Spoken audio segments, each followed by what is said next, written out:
On this episode of the business class, we look at the CEO's dilemma, wearing many hats and succeeding in spite of all the pressure. Stay tuned.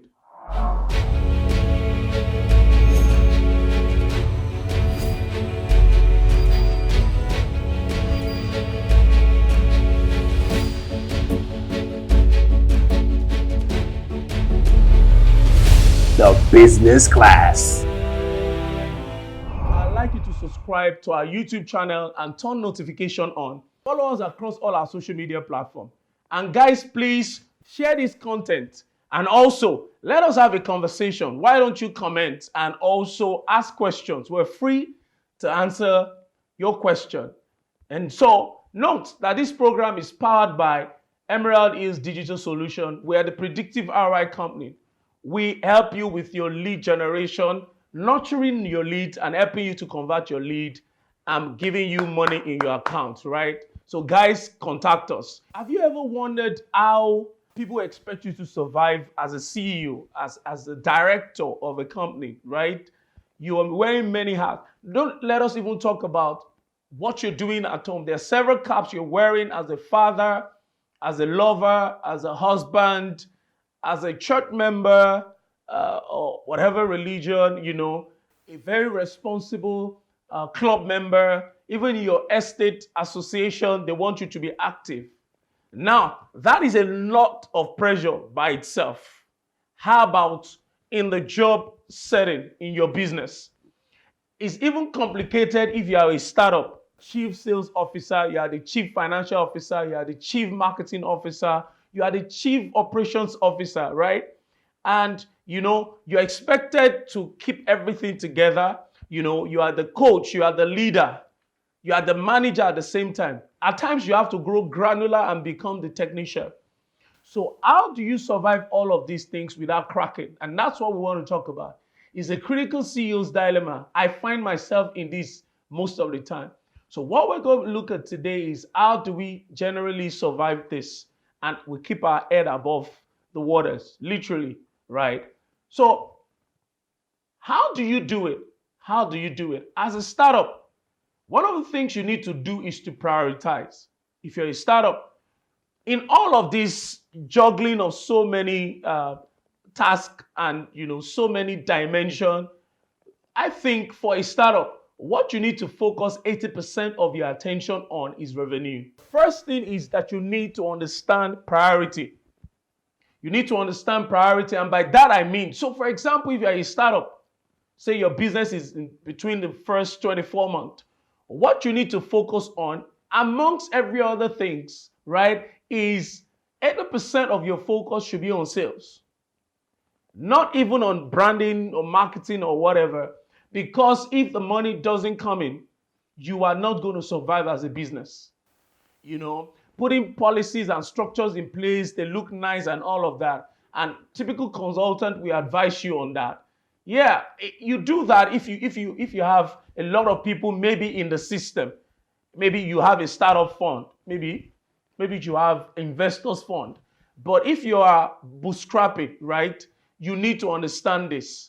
That what makes the business survive in the first instance will be sales, which impact directly on revenue. So you need to go all out. You need to find a way of getting the customers and getting the client in. That should be what constitutes 80% of your time. Closely related to that is that you need to hire right. Don't hire many, but hire right. Hire few responsible people that can take care of the other things, people that can work with less supervision. So for example, so you don't have to bother yourself on the operations side. As much as possible, if you can, hire experienced people that can hit the ground running immediately, people that need little supervision. As you begin to grow your business, you can begin to bring in less experienced people, but people that have the right attitude to learn. They can learn fast so that you can focus your attention on attending meetings and, signing up clients, because otherwise you are not going to have a business to run. So you must understand priority.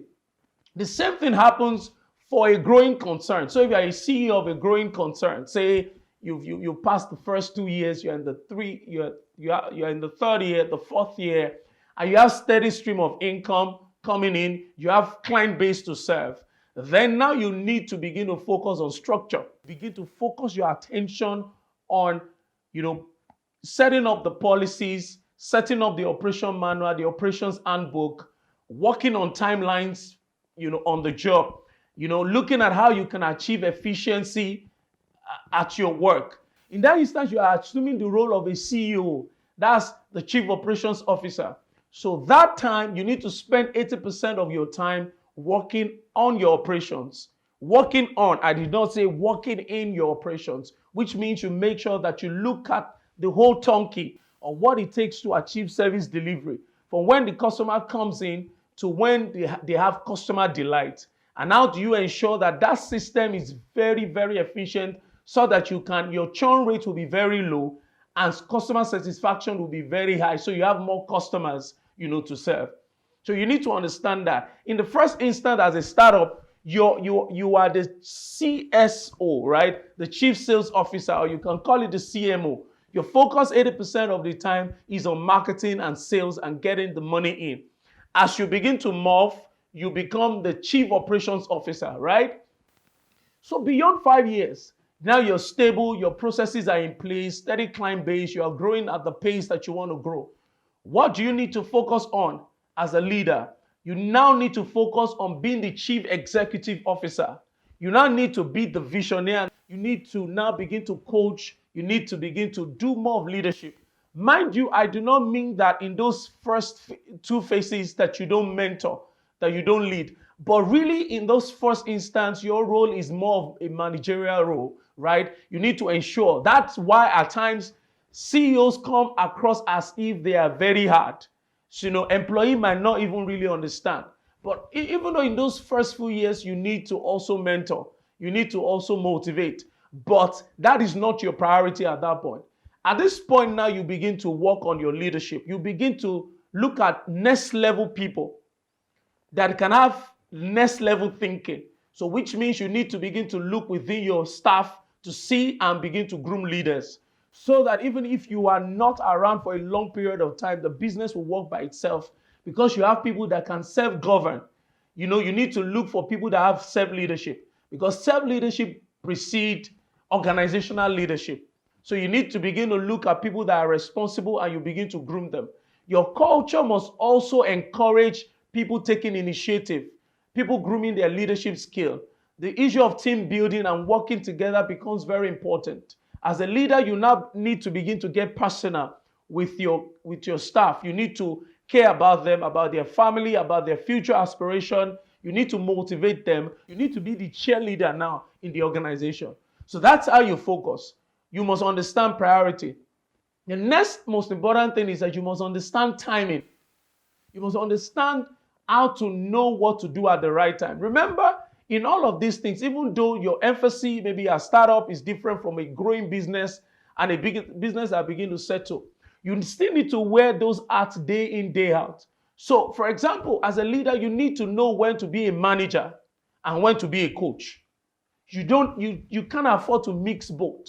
When you need to be stern and focus on people achieving deliverable, you need to be clear about that. And when you need to motivate, say somebody is not performing well in his work, when you need to motivate, when you need to encourage, when you need to provoke and spur the person onto doing the right thing, you need to understand that. You need to learn when to give a pat in the back, and you need to learn when to scold. Inability for you to understand that dynamics and know when to apply it will jeopardize your capacity as a leader. So you need to understand timing. Timing matters in all of these things, right?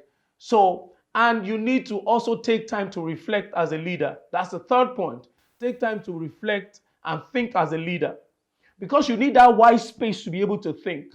You can't afford to be in your business. You have to work on your business. You have to have that vantage point, because nobody is seeing what you're seeing as a leader. Remember what made you start this business, except you're an hustler, right? What makes you start the business is based on a preferred vision of a good future. And now you need to be able to clearly see it every time, and you need to take your people on that journey. You need to take your people on that journey. And that's why it's very important for you To clear your head, most of the time, you need to set a time to think, read, research, reflect. That is very important as a leader. Otherwise, you'll be stuck in the everyday operations of the business, and that can kill your innovation. Your sense of innovation can die from that process. So, guys, that's what I have for you on this episode of the business class. And I believe that with this, you should be able to sort out the CEO's dilemma, right? Wearing many caps and at the same time, you're effective. I hope this helps. Guys, before you go, I'd like you to subscribe to our YouTube channel. Follow us across all our social media platforms. And please, before you go, try and download our ebook, Becoming an Industry Leader. Click link below, it's there. It's a very good, succinct ebook that will help you to become the top 1% of your industry. Remember that we are your preferred lead generation partner. Now, to book a free strategy session, we can actually do it on the phone. We can come on site, try and go to the link below and click to fill the form to book a free strategy session. It's free, guys. We're going to be distilling and dissecting your business. We're going to be giving you free blueprint on a unique customized blueprint on how to take your business to the next level, to generate more leads and achieve hyper growth. Remember, guys, hyper growth is possible, and hyper growth is what you need to achieve in your business. See ya.